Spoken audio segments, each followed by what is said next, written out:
নমস্কার, আমি লিপিকা। বিন্দাস বাঙালি চ্যানেলে সকলকে জানাই স্বাগত। সকলকে পাশে থাকার অনুরোধ রইল। ভিডিওটা ভালো লেগে থাকলে একটা লাইক, শেয়ার, কমেন্ট আর চ্যানেলটিকে সাবস্ক্রাইব করে দেবার অনুরোধ রইল। আজকে বানাবো হাতে মাখা চিকেন।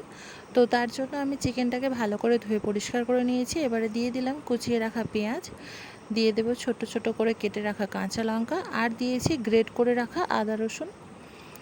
এবারে দিয়ে দেবো কিছুটা পরিমাণে টক দই, আর দেবো হলুদ গুঁড়ো, লঙ্কা গুঁড়ো, আর দিয়েছি পরিমাণ মতো লবণ। দিয়ে সমস্ত কিছু ভালো করে মিশিয়ে নিচ্ছি মাংসের সাথে। কথায় আছে, যতটা ভালো করে এই মাংসটা মাখা হয় ততটা ভালোভাবেই এর টেস্টটা বেরায়। এবার কিছুক্ষণের জন্য রেখে দিচ্ছি।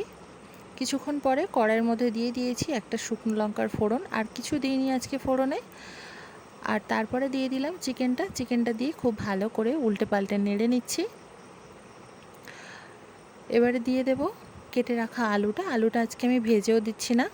হাতে সময় কম থাকলে এইভাবে কেউ রান্না করে দেখবেন, খুব তাড়াতাড়ি হয়েও যায় আর অনেকটা ঝুট ঝামেলা মুক্তও মনে হয়।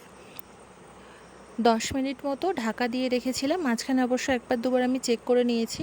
তো তারপরে আরও 5 মিনিট ফুটে যাবার পরে দিয়ে দিচ্ছি জিরে গুঁড়ো, ধনে গুঁড়ো আর গরম মশলার গুঁড়ো, দিয়ে সমস্ত কিছু একসাথে ভালো করে মিশিয়ে নিচ্ছি। নিয়ে আবারও ঢাকা দিয়ে রাখবো 5 মিনিটের জন্য।